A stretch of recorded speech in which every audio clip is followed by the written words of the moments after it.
Hello everyone, how are you? Okay, मैं doctor Shankar Lal आज आप लोगों के साथ में basic sentence pattern, basic sentence structure of simple sentences पर कुछ चर्चा करना चाहूँगा। मैं यूँ कहूँगा कि हम लोग साथ मिलकर के पढ़ना चाहेंगे और ये जो टॉपिक हैं ये सुखड़ा यूनिवर्सिटी के सिलेबस में भी शामिल है सेकंड सेमेस्टर में, और बाकी कई सारी यूनिवर्सिटी के सिलेबस में शामिल है। और इसके अलावा भी ये कॉम्पिटिटिव इंग्लिश एग्जाम में और सब में आता है। स्पोक का जो हम पढ़ते हैं सब्जेक्ट, प्रेडिकेट, इसमें ऑब्जेक्ट, कॉम्प्लीमेंट, एडजंक्ट, वो जो स्पोक का जो फॉर्मूला है वो इसी के लिए काम में आता है, बेसिक सेंटेंस पैटर्न के लिए। तो हम इसको शुरुआत करते हैं सर। तो ये जो है मेरा जो वीडियो, ये सबसे पहले बेटा आप सब लोगों के लिए एक बेसिक नॉलेज जो ज़रूरी है सेंटेंस के लिए। सेंटेंस किस किस फॉर्म में होते हैं, क्या क्या पैटर्न होता है सेंटेंस में, सबसे पहले क्या आएगा, उसके बाद क्या आएगा, उसके बाद क्या आएगा। इसी पैटर्न पर यह पूरा चैप्टर या पूरी यूनिट है अपनी। तो किसी भी सेंटेंस को समझने के लिए कोई सा भी सेंटेंस हम देखें तो उसके सबसे पहले हमें ये आना चाहिए कि सेंटेंस के जो पार्ट हैं वो कौन कौन से हैं। तो देखिए, एक सेंटेंस मैंने लिख रखा है, आप देखें इसको। मैं आपके सामने ला रहा हूँ। सेंटेंस है, he gave me a pen yesterday. आप इसको देखें बेटा। इसको आप समझ पाएंगे कि सबसे पहले जो सेंटेंस में जो आ रहा है वह शब्द है ही, वर्ड, और उसके बाद में gave me a pen yesterday. Okay, तो स्टूडेंट्स ये जो ही जो है वह इस सेंटेंस में सब्जेक्ट है। अब हमें ये पता होना चाहिए। देखिए, थोड़ा सा आपको बोर लग सकता है, थोड़ा आपको टाइम भी लग सकता है, पर शुरू में थोड़ा सा पेशेंस के साथ समझ लेंगे तो बाकी जो आपका आगे का जो चैप्टर है वो बड़ा इजी हो जाएगा। दूसरी बात जो है आपके लिए सबसे बढ़िया रहेगी वो ये रहेगी कि यदि आपने इस टॉपिक को अच्छे से पढ़ लिया मन लगा के, तो आप यकीन मानिए, चाहे आप इंग्लिश आपके है लिटरेचर या नहीं है, चाहे आप कंपलसरी इंग्लिश भी आप ढंग से पढ़ रहे हैं या नहीं पढ़ रहे हैं, या आप कोई कंपटीशन दे रहे हैं, सभी के लिए ये जो सेंटेंस पैटर्न का जो नॉलेज है वह बहुत ज़रूरी है। और इसमें कई सारे कन्फ्यूज़न लाइफ लॉन्ग लोगों के साथ रह जाते हैं। मैंने भी इसके लिए पढ़ने की कोशिश की है, समझने की कोशिश की है, और अब आपको समझाने की कोशिश कर रहा हूँ कि आप इसको अच्छे से समझ सकें। तो थोड़ा सा पेशेंस के साथ इसको देखिएगा। तो हम बात कर रहे थे सबसे पहले सब्जेक्ट की। तो ये जो ही जो है वह सब्जेक्ट है। अच्छा, अब मैं अब साथ साथ में बेटा, क्योंकि एग्जाम के लिए भी आप सब लोगों को देखना है एग्जाम के लिए, और जो ये एल्डर्स देख रहे हैं वो बेटा शब्द उनके लिए नहीं है। ये सिर्फ मेरे स्टूडेंट को मैं ध्यान में रख करके वीडियो बना रहा हूँ। तो मैं कभी कोई शब्द निकले तो आप उसको मेरे स्टूडेंट्स के लिए लीजिए। यदि कोई कॉम्पिटिटर या कॉम्पिटिशन एग्जाम की तैयारी करने वाले या कोई बड़ी उम्र के लोग देखते हैं तो I am extremely sorry for that using the word बेटा। Okay, you don't take this word for you. So he just इसमें जो है वो क्या है, gave me a pen yesterday। gave का जो काम है, वर्ब जो है वो उसको परफॉर्म कर रहा है ही।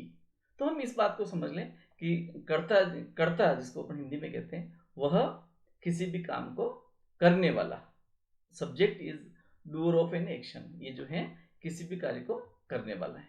अब हमें कैसे पता करना है, सिंपल सी तरीके से देखा जाए तो, कि यह हमेशा सेंटेंस के शुरू में होता है। सब्जेक्ट हमेशा सेंटेंस के शुरू में होता है। एक जो स्टूडेंट्स कई सारे, मतलब हालांकि ये तो बहुत बेसिक बात है, गलती नहीं करनी चाहिए, पर कई सारे स्टूडेंट करते हैं कि सेंटेंस अपन फुल स्टॉप के बाद दूसरा सेंटेंस शुरू करते हैं तो पहला जो लेटर है वो कैपिटल होना चाहिए। कॉपी चेक करते तब ऐसी बातें सामने आती है, तो बच्चों को इसको सुधार करना चाहिए। तो ये जो सब्जेक्ट है सबसे पहले सेंटेंस के शुरू में आता है, कैपिटल लेटर से इसको लिखना चाहिए। और इसका अर्थ ये है कि डूअर ऑफ एन एक्शन है, ये काम को करने वाला है। और वर्ब के जस्ट पहले आता है, वर्ब या हेल्पिंग वर्ब के जस्ट पहले आता है, वो आपका सब्जेक्ट होगा। जब आप क्लोज पढ़ेंगे या वो पढ़ेंगे तो आपको लगेगा कि वर्ब के पहले वाला जो पार्ट है वो पूरा नाउन क्लोज का काम करता है। तो वर्ब या हेल्पिंग वर्ब के पहले जस्ट जो है वर्ड, उसको आप सब्जेक्ट ले लें। सब्जेक्ट की बात आपको समझ में आ गई।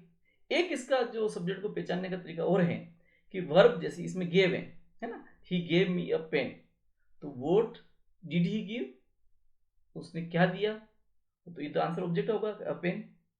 व्हाट डिड ही गिव, ये तो पेन का आंसर होगा।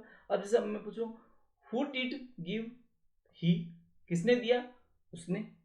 तो वर्ब के साथ यदि आप वोट या हु लगाते हैं और उसका जो आंसर आता है वो भी सब्जेक्ट होता है। जैसे इसमें गेव में उसने पेन दिया, मेरे को किसने दिया, तो उसने, ही। तो वर्ब के पहले मतलब किसने दिया, दिया गेव कर दिया है, तो किसने दिया, उसने। तो वर्ब के पहले आप वोट और हु का आंसर ढूंढें तो वो भी सब्जेक्ट होता है। आप इतनी टर्मिनोलॉजी में नहीं जाकर सीधे ये देख लें कि जो वर्ब के पहले हैं वो सब्जेक्ट होता है। अब हम बात करें सब्जेक्ट के बाद में जो बाकी का पार्ट है, सब्जेक्ट आपके सामने है। अब जो बाकी का पार्ट है, gave me a pen yesterday, ये पूरा जो सेंटेंस, जो चारों पांचों शब्द हैं, ये पूरा का पूरा पार्ट सब्जेक्ट को निकालने के बाद बाकी जितना भी पार्ट बचता है उस शब्द सब को प्रेडिकेट कहा जाता है। आप समझ लीजिए इस बात को कि subject, doer of an action, काम को करने वाला, और सेंटेंस के शुरू में आने वाला। उसके बाद सब्जेक्ट के अलावा जितना भी पार्ट सेंटेंस का बचता है उस पूरे पार्ट को हम लोग क्या कहते हैं, प्रेडिकेट कहते हैं। शायद आप लोगों के दिमाग में अच्छे से बात आ गई होगी। एग्जाम में भी क्वेश्चन, ऑब्जेक्टिव क्वेश्चन आता है कि into how many parts a sentence can be divided, तो यू विल राइट 2, है ना। यदि एग्जाम में प्रश्न आता है कि सेंटेंस को कितने भागों में बांटा जा सकता है, तो आप लिखेंगे 2 भागों में। कौन कौन सा, सब्जेक्ट और प्रेडिकेट। ठीक है। अब प्रेडिकेट जो पूरा जो पार्ट है, ये जो पूरा पार्ट है, इसमें वर्ब भी शामिल है, देखो ऑब्जेक्ट भी शामिल है, और बाकी एडजेंट और एक्स्ट्रा इन्फॉर्मेशन है वो भी शामिल है। तो अब इसके प्रेडिकेट के कौन कौन से पार्ट हो गए, तो प्रेडिकेट में मेन जो पार्ट है वो है वर्ब, और वर्ब को और अपन किस नाम से कहते हैं, प्रेडिकेटर। ये भी एग्जाम में आ सकता है कि what do you mean by predicator, या what is the difference between a predicate and a predicator. तो वर्ब को जो वर्ब जो है इसकी मेन वर्ब, उसको अपन क्या कहते हैं, प्रेडिकेटर कहते हैं। अब आपने सब्जेक्ट समझ लिया, वर्ब समझ लिया, वर्ब को प्रेडिकेटर कहते हैं, और बाकी उसका ऑब्जेक्ट और जो जो पार्ट सेंटेंस में आएंगे। तो आप ये समझ गए अच्छे से, सब्जेक्ट ही है इस सेंटेंस में। प्रेडिकेट पूरा का पूरा जो बचा हुआ पार्ट है सब्जेक्ट का, वो कहलाएगा gave me a pen yesterday, ये पूरा का पूरा प्रेडिकेट कहलाएगा, और वर्ब जो है वो प्रेडिकेटर कहलाएगी। ठीक है। और इसमें 2 ऑब्जेक्ट हैं, वो क्या क्या होते हैं वो मैं आपको, मतलब ऑब्जेक्ट को कितने टाइप से बांटा जा सकता है वो मैं आपको जो जो वीडियो आगे बढ़ेगा जो बताऊंगा। अब हम कुछ और बेसिक चीज़ पे बात कर लेते हैं। थोड़ा सा आपको टाइम लगेगा बेटा, 5-7 मिनट, लेकिन ये चीज़ें समझना जरूरी है। सब्जेक्ट के जगह कौन कौन आ सकता है, तो देखो नाउन है। नाउन आप जानते हो, किसी noun are the naming words, किसी व्यक्ति, वस्तु, स्थान, पदार्थ या गुण स्थान को, गुण या स्थान के नाम को संज्ञा कहते हैं। तो नाउन जो है वो किसी का भी नाम आ सकता है, कॉमन नाउन भी। सब्जेक्ट की जगह ये सब चीज़ें आ सकती है, इनको भी आप डिटेल में नहीं पढ़ें। मैं अगले वीडियो में जो कंपटीशन दे रहे हैं या जो और कुछ कर रहे हैं उनके लिए मैं अलग से बनाऊंगा। फिर है वर्ब की बात मैंने आपको समझाई दी है। वर्ब को भी सेंटेंस पैटर्न के लिए जो जरूरत है हमें, उसके आधार पर हम इसको 3 भागों में बांट सकते हैं, इंट्रांजिटिव, ट्रांजिटिव, डाइंट्रांजिटिव और लिंकिंग। 4 टाइप्स हो गए यहाँ पे। तो इन 4 टाइप्स में, 4 टाइप्स के हमें जो सेंटेंस पैटर्न को समझने के लिए हमें इन 4 टाइप्स को समझना भी जरूरी होता है। इसको भी मैं भी आपको डिटेल में नहीं बताऊंगा, जो वर्ब का जो वीडियो है उसमें मैं आपको इसको एक्सप्लेन करके रखूंगा। क्योंकि यदि मैं सब टर्मिनोलॉजी आपको बताने लगा तो मुझे लगेगा 5-7 मिनट में वीडियो छोड़ के चले जाएंगे, क्योंकि अंग्रेजी पहले से तो अंग्रेजी अपन लोग, मतलब कई सारे लोगों के लिए ये रहता है कि यार इसके सब्जेक्ट को बुला बुला के बच्चों को बेटा पढ़ो पढ़ो। मैं आपको भी इस टर्मिनोलॉजी में नहीं ले जा रहा हूँ। अब ऑब्जेक्ट आप इसको समझ लें कि ऑब्जेक्ट क्या है। तो जो कार्यकर्ता जो कार्य कर रहा है, what ever action is done by the subject that is received by an object, मतलब जो एक्शन को जो सीधा रिसीव कर रहा है या एक्शन का जिस पर सीधा इफेक्ट पड़ रहा है उसको अपन ऑब्जेक्ट कहते हैं। वो जो सेंटेंस था देखो, ये ही गेव मी अ पेन, अब ये जो पेन है ना, ये डायरेक्ट ऑब्जेक्ट है। क्या है ये, डायरेक्ट। क्यों, उसने पेन को उसको दिया, तो दिया तो क्या, पेन में मूवमेंट हो, पेन यहाँ से उसकी पोजीशन चेंज हो गई। गिव जो एक्टिविटी थी इसका सीधा असर किस पर पड़ा, पेन पर, इसलिए ये पेन जो है वो डायरेक्ट ऑब्जेक्ट है। तो ऑब्जेक्ट जो होल कहलाता है जिस पर सीधा, मतलब कर्ता की क्रिया का सीधा असर जिस पर पड़ता है, जो एक्शन को सीधा रिसीव करता है, वह ऑब्जेक्ट कहलाता है।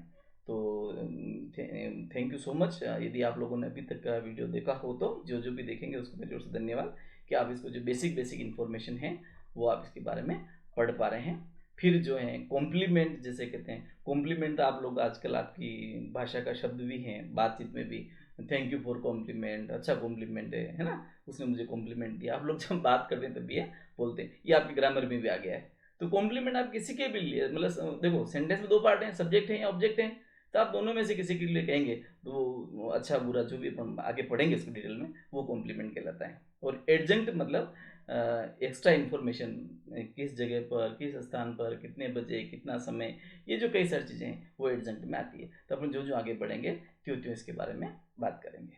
अब हम शुरू कर देते हैं, ज़्यादा समय नहीं लूँ, वीडियो को भी ज़्यादा लंबा नहीं बनाऊँ, और हम सीधा शुरू करते हैं कि सेंटेंस पैटर्न क्या है। तो जो सबसे पहला अपन ये बोलें कि जो सेंटेंस पैटर्न है या जैसे सेंटेंस बनाया जाता है, जैसे मैं कहूँ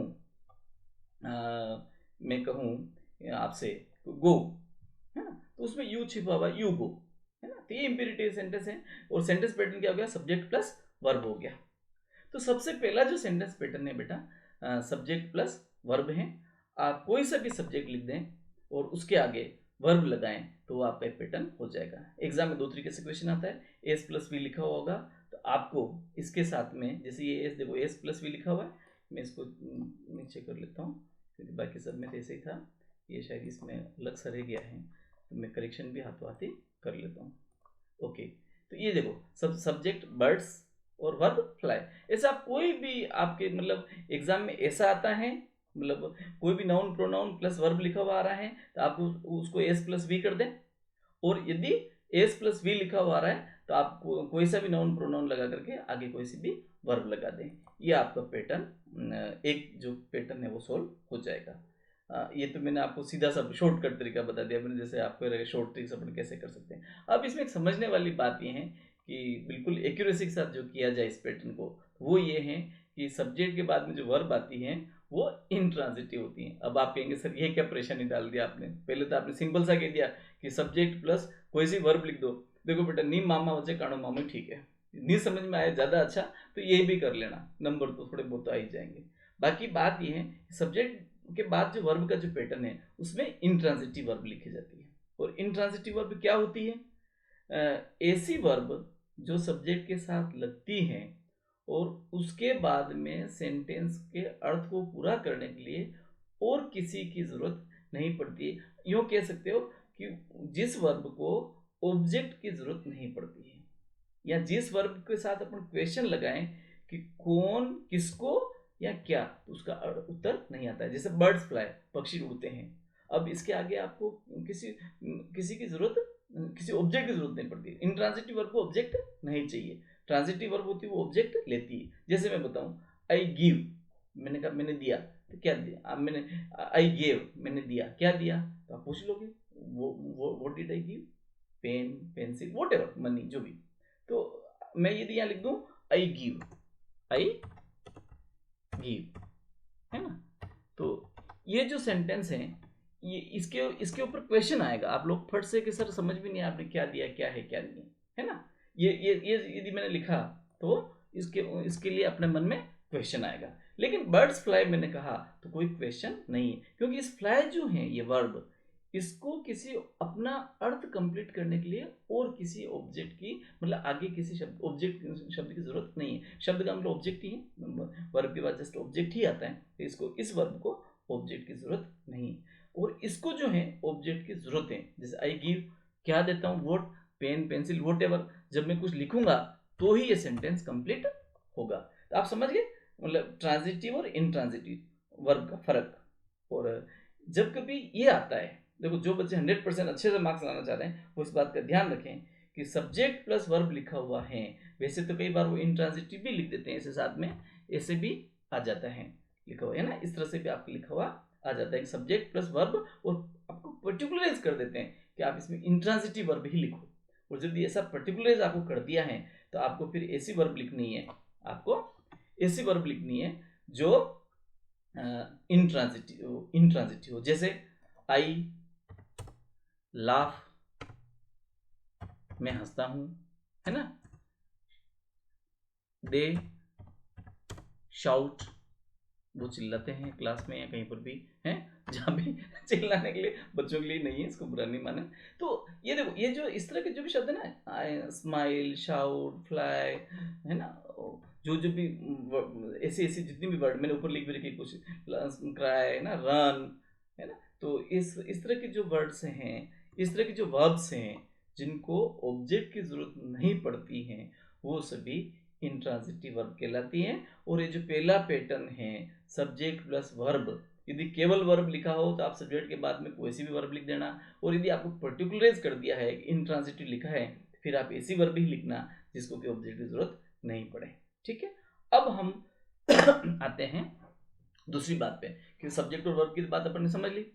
अब subject plus verb plus object, इस तरह का दूसरा पैटर्न होता है। और ये पैटर्न जो है, क्योंकि ऑब्जेक्ट की जरूरत हमेशा ट्रांजिटिव वर्ब को ही पड़ती है।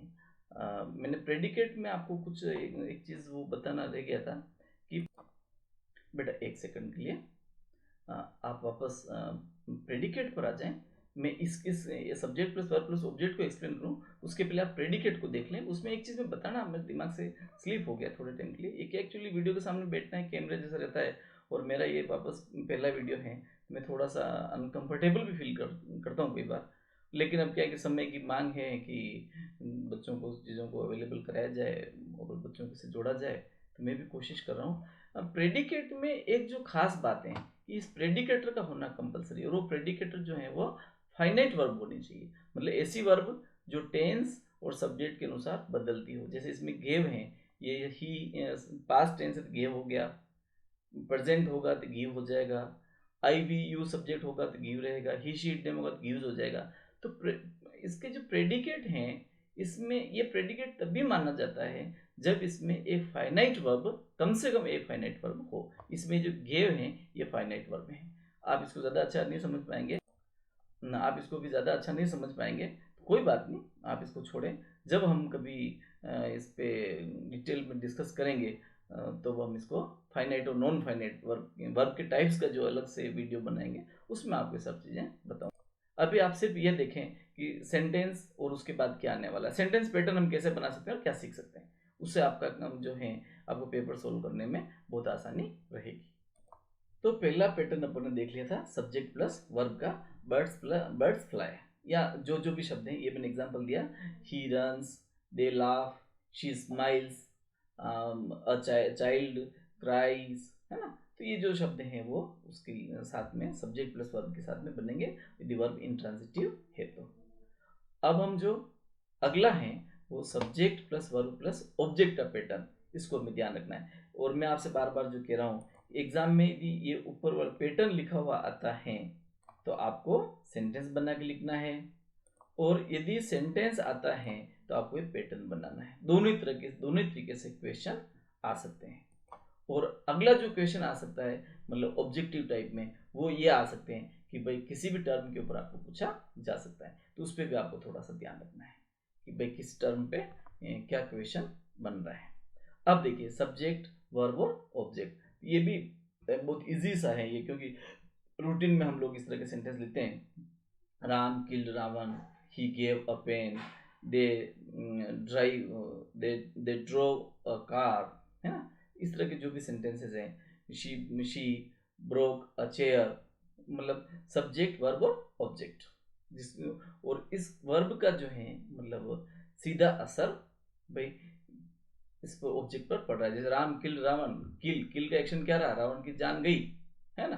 तो ये जो एक्टिविटी है इसका असर सीधा इसके ऊपर ऑब्जेक्ट के ऊपर पड़ने वाला है। ये जो एक्शन है इसके इफेक्ट को सीधा रिसीव कौन करता है, ऑब्जेक्ट करता है। ऑब्जेक्ट में कोई ना कोई चेंज आ जाता है। जैसे I write a letter, I write, मैं सेंटेंस लिखूं, आई राइट अ लेटर। अब मैं क्या है लिखने के जब शुरू किया तब लेटर कुछ नहीं था, मैं जैसे राइट करना शुरू किया तो राइट से राइट का असर क्या हुआ, सीधा एक लेटर तैयार हो गया। तो फॉर्म इफेक्ट किस पर आया, लेटर पर आया, लेटर की बॉडी बन गई। तो ऑब्जेक्ट जो है वो एक्शन के वर्ब के इफेक्ट को, रिजल्ट को सीधा रिसीव करता है। अब हम जो बात करते हैं, देखिए आप भूलते मत जाना बेटा मतलब है छोटी चीजें, लेकिन आप पहले वाली भूल जाओगे तो अगली वाली समझने में दिक्कत रहेगी। सब्जेक्ट प्लस वर्ब पढ़ा अपन ने, फिर उसके बाद में दूसरा subject plus verb plus object पढ़ा। अब हम तीसरा पैटर्न जो है वो पढ़ते हैं। तो देखो हमने जो पैटर्न पढ़ा अभी, क्या पढ़ा था? Subject plus verb plus object. Object जैसे मैंने एक सेंटेंस और लिखा था, शायद वो वापस ले आऊं, नहीं आएगा। मैंने एक सेंटेंस लिखा था, क्या लिखा था? राम किल डाउन के बाद I write a letter. Yes yes yes yes, I write a letter. ये मैंने सेंटेंस लिखा था। तो ये जो सेंटेंस हैं, आप देखो, आई सब्जेक्ट है, राइट वर्ब है, प्रेडिकेटर है, और अ लेटर ऑब्जेक्ट है। और कैसा ऑब्जेक्ट है कि ये इस एक्शन को, राइट के एक्शन को सीधा रिसीव कर रहा है। इसका जो रिजल्ट है, इसका जो इफेक्ट है, वो सीधा अ लेटर रिसीव कर रहा है। ऐसे ही इस सेंटेंस को अपन देखें, अगले वाला एग्जांपल आपके सामने देखो, Ram gifted a necklace to Sita. Ram ने सीता को क्या दिया? नेकलेस दिया। तो राम सब्जेक्ट है, वर्ब क्या है? गिफ्टेड है, और ऑब्जेक्ट क्या है? A necklace. ये डायरेक्ट ऑब्जेक्ट। ये थोड़ा समझने वाली बात है कि जो गिफ्ट का जो ये एक्शन जो हो रहा है, इसका सीधा रिजल्ट किसके पास आ रहा है? किसके ऊपर पड़ रहा है? नेकलेस के ऊपर पड़ रहा है। कैसे पड़ रहा है? नेकलेस पहले किसके पास था? राम जी के पास था, है ना? और फिर उन्होंने किसको गिफ्ट कर दिया? सीता जी को कर दिया। तो नेकलेस कहां से कहां गया? इस गिफ्ट एक्शन की वजह से नेकलेस की पोजीशन चेंज हो गई। इस गिफ्ट का जो इफेक्ट जो पड़ा, सबसे बड़ा इस नेकलेस की पोजीशन पे पड़ा। इसका जो इफेक्ट था, इसका जो रिजल्ट्स हैं, वो इसने रिसीव किया। तो ये डायरेक्ट ऑब्जेक्ट है।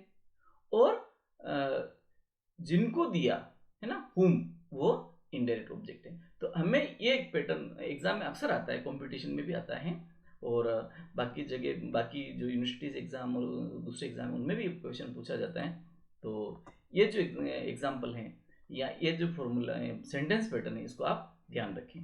क्या रखना है कि सब्जेक्ट, देखो सबसे पहले अपन ने सब्जेक्ट प्लस वर्ब पढ़ा, फिर subject plus verb plus object पढ़ा, है ना? ऑब्जेक्ट में डायरेक्ट ऑब्जेक्ट ही है। और अब जो हम पढ़ रहे हैं वो subject plus verb plus direct object और इनडायरेक्ट ऑब्जेक्ट। तो डायरेक्ट ऑब्जेक्ट क्या है?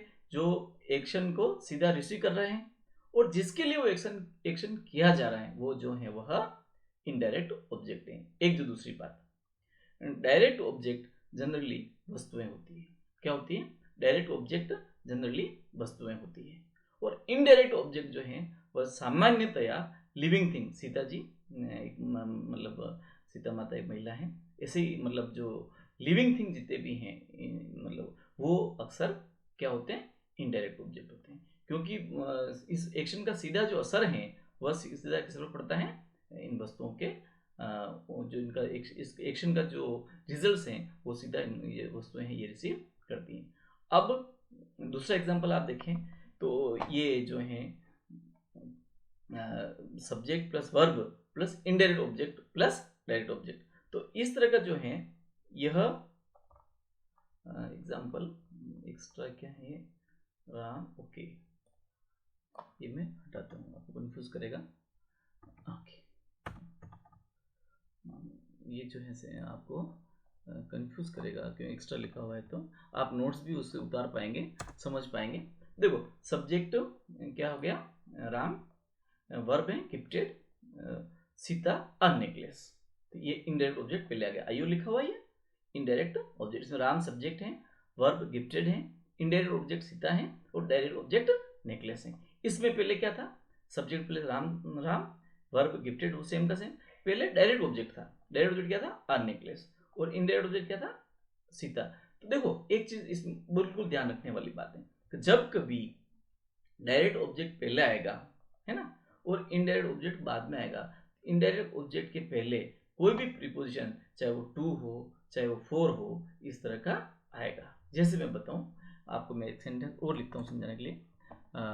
आई write a letter for my friend. और ये आई राइट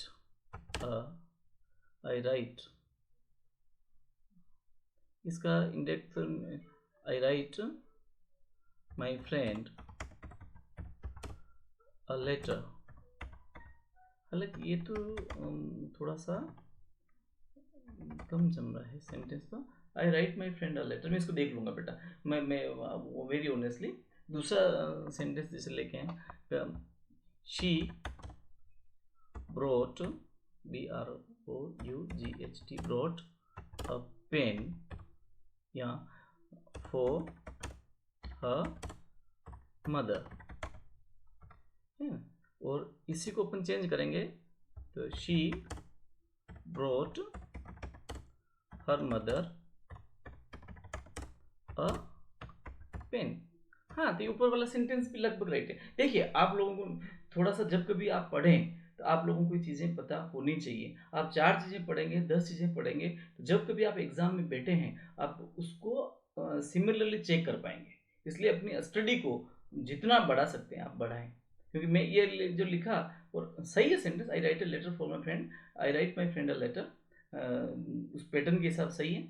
लेकिन मैं हल्का सा कंफ्यूज होने लगा। हालांकि फिर भी मैं इस वीडियो को इसके बाद में मैं वापस को देखूंगा कि ये सही है या नहीं है। पर तो ये जो है she brought a pen for her mother, थोड़ा सा कंफ्यूजन हुआ तो सोचा कि वीडियो को रोक लूं और कंफर्म कर लूं क्योंकि वीडियो बनाने में ये सुविधा है कि आप उसको पॉज कर लो और चीज़ों से वापस देख लो। लेकिन मैं इसको ओरिजिनल फॉर्म में आपके सामने भेज रहा हूँ क्योंकि ये सीखने वाली बात है। हम कहीं बोल रहे हो, कहीं पढ़ा रहे हो या कुछ कर रहे हो तो हल्का सा दिमाग में कहीं अप डाउन आ सकता है, पर अपने कंफ्यूज नहीं होना है। मैंने बुक में बाद में ही देखूंगा और इस वीडियो को भी आपके सामने इजी टीजी भेजूंगा। आप भी ये समझें कि बहुत अच्छे से अच्छे पढ़ें ताकि आपको जो कन्फ्यूज़न से कहीं भी आपको जब कभी दिमाग में कन्फ्यूज़न हो तो आप 4 चीज़ों को कंपेरेटिवली कर सकें। इसमें देखें आप तो शी ब्रोट अ पेन, ये क्या है देखो बेटा, सब्जेक्ट है, ये वर्ब है और ये डायरेक्ट ऑब्जेक्ट है। और ये हर मदर लिविंग है, मतलब इंसान है, तो ये इनडायरेक्ट ऑब्जेक्ट है। तो इसके पहले क्या लगा है, फोर लगा है, जैसे इसमें 2 लगा था, है ना।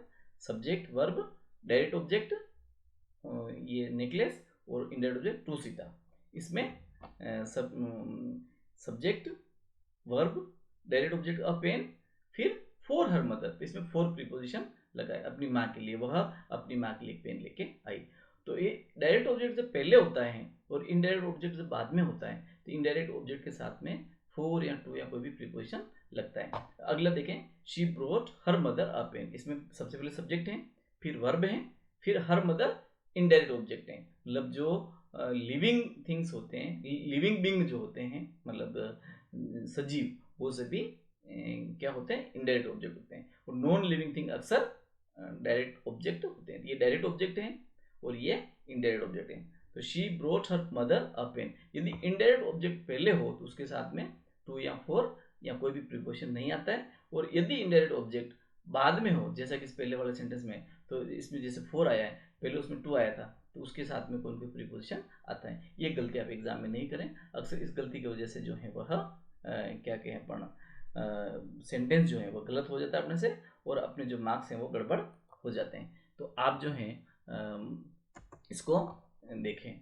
मैं इस सेंटेंस को अभी हटा रहा हूँ, बाद में इसको और कंफर्म करूँगा, और या इसको रहने देते हैं, आप लोग भी कंफर्म करिएगा और मेरे को मैसेज डाल के कहिएगा। यदि आप लोगों के मैसेज आएंगे, आप लोग मुझे इनकरेज करेंगे, कोई क्वेश्चंस भी तो मैं उन क्वेश्चंस को सोल्व करूँगा। और आपके जो क्वेश्चंस होंगे सभी, उन क्वेश्चंस को लाइव सेशन रख करके डिस्कस कर लेंगे। तो आप कमेंट में, मैसेज में आपके जो भी क्वेश्चंस हो वो जरूर डालिएगा। ये जो अपन ने पढ़ा है अभी तक, इस पर कई सारे ऑब्जेक्टिव क्वेश्चन बनते हैं। यदि आप लोग डिमांड करेंगे, हम लाइव सेशन रख करके इस पर ऊपर जो भी ऑब्जेक्टिव क्वेश्चन बनते हैं उस पर हम लोग डिस्कस कर लेंगे। तो ये बहुत ही सिंपल पार्ट था जो कि हमने कंप्लीट किया। क्या क्या पढ़ा हम लोगों ने, सबसे पहले सब्जेक्ट प्लस वर्ब, और वो भी इंट्रांजिटिव जो होती है वो, फिर subject plus verb plus object पढ़ा अपन ने, और उसके बाद में subject plus verb plus direct object और प्लस इनडायरेक्ट ऑब्जेक्ट, और फिर subject plus verb plus indirect object और डायरेक्ट ऑब्जेक्ट। तो 4 तो हमने पैटर्न पढ़े, और इसके जो टर्म्स हैं, इसकी जो टर्मिनोलॉजी है वो हम लोगों ने पढ़ी है। अब इसका जो पार्ट सेकंड है, थोड़ा सा इसमें हम और क्या ऐड कर सकते हैं उसको मैं आपको नेक्स्ट वीडियो में आपको बताने वाला हूँ। आप अभी तक जो आपने पढ़ा है उसको आप अच्छे से कर लें। बहुत शॉर्ट सा है, 4 चीज़ें अपन ने पढ़ी है, S plus V, S plus V plus O, S plus V plus D O plus I O, और S plus V plus I O plus D O. ये 4 चीज़ें अपन ने पढ़ी है। सब्जेक्ट क्या है? वर्ब के पहले आने वाला शब्द जो कि उस सेंटेंस में काम करता है। ऑब्जेक्ट क्या है? क्रिया को असर को सीधा रिसीव करने वाला। क्रिया क्या है? उसको प्रेडिकेटर भी कहते हैं। सेंटेंस के कितने पार्ट होते हैं? 2 पार्ट होते हैं, सब्जेक्ट और प्रेडिकेट। प्रेडिकेटर किसको कहते हैं? मेन वर्ब, उसमें जो मेन वर्ब है वो उसको प्रेडिकेटर कहते हैं। और किसी भी प्रेडिकेट को कंप्लीट होने के लिए उसमें क्या होना चाहिए? कम से कम एक फाइनाइट वर्ब होनी चाहिए। और फाइनाइट वर्ब किसे कहते हैं? जो वर्ब टेंस और सब्जेक्ट के अनुसार चेंज होती हो उसको अपन फाइनाइट वर्ब कहते हैं। नॉन फाइनाइट वैसे कौन कौन सी होती है वैसे मैं अभी नहीं बताना चाहता, फिर भी पार्टिसिपल, जेरंड और इन्फिनिटिव, इनको अपन नॉन फाइनाइट कहते हैं। बाकी जैसे आई गो, शी गोज, तो जो सब्जेक्ट के साथ बदल रहा है, टेंस के साथ बदल रहा है, वो फाइनाइट वर्ब कहलाती है। ये सभी आपके जो क्वेश्चंस भी बनते हैं और चारों ये पैटर्न भी हैं, तो आप इसको अच्छे से पढ़ लीजिएगा। यदि आप इसको ढंग से पढ़ेंगे इन चारों पैटर्न का क्वेश्चन आप गलत नहीं करेंगे। Thank you so much. मैं थोड़ा सा इस प्लेटफॉर्म पे नया हूँ, लेकिन मैं आपके लोगों के लिए मेहनत भी करूँगा, और आप भी कोशिश करेंगे तो आपको एग्ज़ाम में अच्छे मार्क्स आ सकें, उतनी तैयारी आपकी हो जाएगी। आपका बहुत बहुत धन्यवाद। थोड़ा हिम्मत और धैर्य और पेशेंस के साथ पढ़ें, और आपके जो क्वेश्चंस हो वो कमेंट में डालें, प्लस उन क्वेश्चंस को कैसे सोल्व करना है, मैं आपको वीडियो बना के डालूँ या पर लाइव सेशन रख के करें, वो भी आप मुझे बताइएगा। Thank you so much. इसका अगला पार्ट भी मैं आपको भेज रहा हूँ, वो भी आप अच्छे से पढ़िएगा। Thank you so much to all of you again.